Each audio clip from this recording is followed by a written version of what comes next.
Maintaining consistent margins across global regulatory environments is a challenge for mid-cap pharmaceutical firms. Marksans Pharma's latest results indicate a significant departure from that trend. For fiscal year 2026, the company reported record figures across three primary metrics: revenue, EBITDA, and profit after tax. The consolidated statement confirms total income reached 3,033 crore rupees, with an EBITDA of 601 crore rupees and a final profit after tax of 420 crore rupees. This revenue is distributed across four key regions. North America currently contributes 54.7% of the total, followed by the UK and Europe at 34.2%, Australia and New Zealand at 8.1%, and the rest of the world at 3%. Performance in the North American market was particularly dense in the fourth quarter, driving a 54% year-over-year increase in EBITDA. These figures raise a question for institutional observers: whether this performance represents a singular peak or the beginning of a sustained compounding cycle. Marksans is currently executing a COD mix pivot, moving away from the thin margins typically associated with raw generic manufacturing. The company is expanding its over-the-counter portfolio into higher-margin therapeutic categories, specifically focusing on pain management, allergy treatments, and gastrointestinal products. In the Australian and New Zealand markets, management is pursuing a forward integration strategy to capture a larger share of the value chain.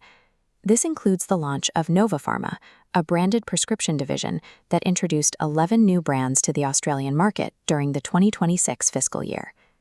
Evaluating the feasibility of management's 4,000 crore revenue target for FY28 requires a detailed audit of their valuation multiples, balance sheet strength, and regulatory standing. The transition from commoditized generics to branded RX and OTC product lines represents a deliberate attempt to capture higher margins across their primary distribution channels. Revenue has scaled 2.4 times between fiscal 2022 and 2026, indicating significant operational leverage within the existing cost structure. Choice Broking recently issued an institutional upgrade for the stock, moving its recommendation to buy. Institutional estimates project top-line growth, with revenue expected to climb from 29.1 billion in FY26 to over 39 billion by FY28.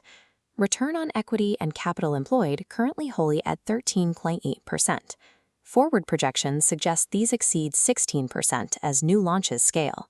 The stock currently trades at an EV to EBITDA multiple of 12.9 for FY26.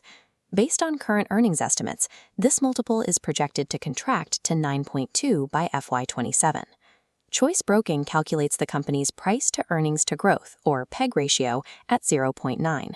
A PEG ratio below 1.0 generally suggests the current valuation multiples align with a lower growth asset, which stands in contrast to the company's recorded 2.4x revenue scaling.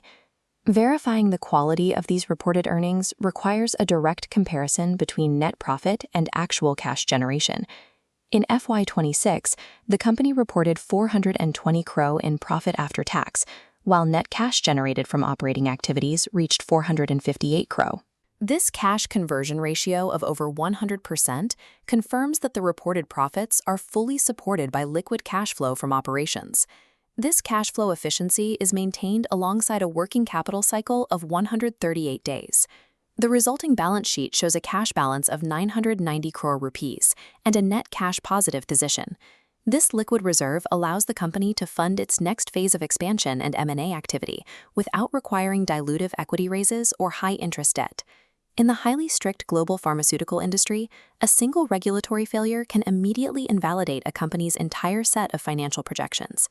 The primary risk is the US FDA's Form 483, an official notice issued when manufacturing processes violate federal standards. Following a November 2025 inspection of the company's Goa facility, the US FDA issued 0 Form 483 observations. A clean regulatory record allows for the uninterrupted distribution of products, which is a significant operational advantage in highly regulated markets. This stability has allowed the company to launch 112 new SKUs in the US market during FY26, with 51 additional products currently in the pipeline. In the UK, the company plans to file over 200 products during the next 4 years to maintain its market position. By maintaining high compliance standards, Marksans is able to capture market share in territories where competitors frequently encounter regulatory delays.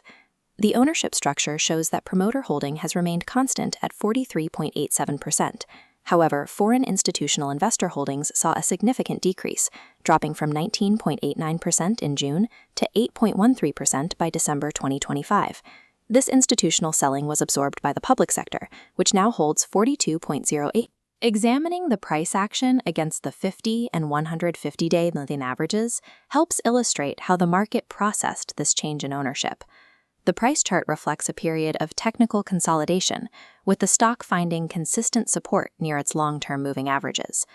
While high institutional selling often creates downward pressure, the technical stability observed here suggests that the underlying fundamentals are providing a floor for the share price. Management's roadmap includes plans to double Indian manufacturing capacity to 16 billion units per year. This capacity increase is the foundation for their target of 4,000 crore rupees in revenue by fiscal 2028. To reach this goal, the company intends to use its 990 crore rupees cash reserve for acquisitions in Europe, countering the pricing volatility in the UK. Choice Broking maintains a buy rating on the stock with a target price of 225 rupees, suggesting a potential upside of approximately 27%.